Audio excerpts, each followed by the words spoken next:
Hello mga gasuki at mga guys, ayan, yan yung buko na naka-frozen.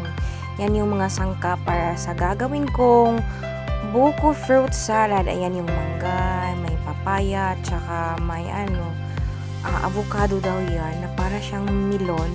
Pero pag tinikman mo, lasang avocado, tsaka yung amoy niya ay parang melon. Masarap din siya. Yan guys, nilagay ko na sa lalagyan ng yung andyan na yung buko ko na frozen, na matigas.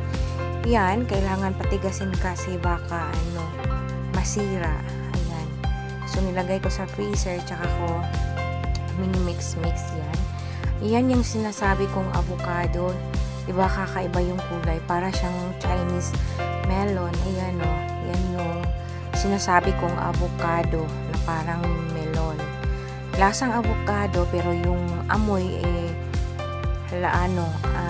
Chinese melon yung amoy niya. Pero masarap din siya. Ayan.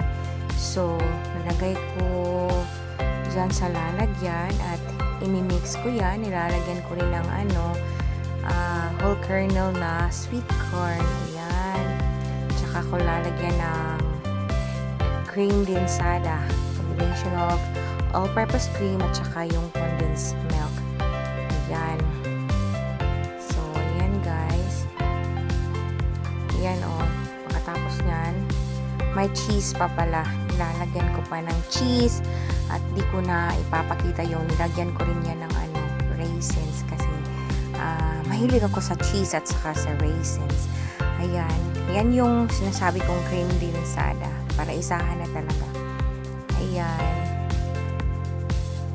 So, nagka-problema kasi masyadong puno na yung pinaglalagyan ko niyan. Nahihirapan ako sa pag-mix. Pero, pagkatapos yan, na-arouse naman, na-mix ko naman yan lahat. Ayan.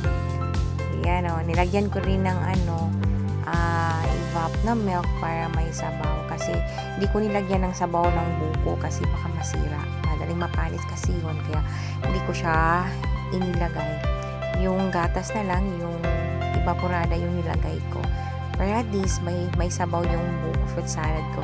Yan yung tapos nang na-mix ko. Ayan ayan, napakasarap niyan guys, sobrang sarap at napaka creamy.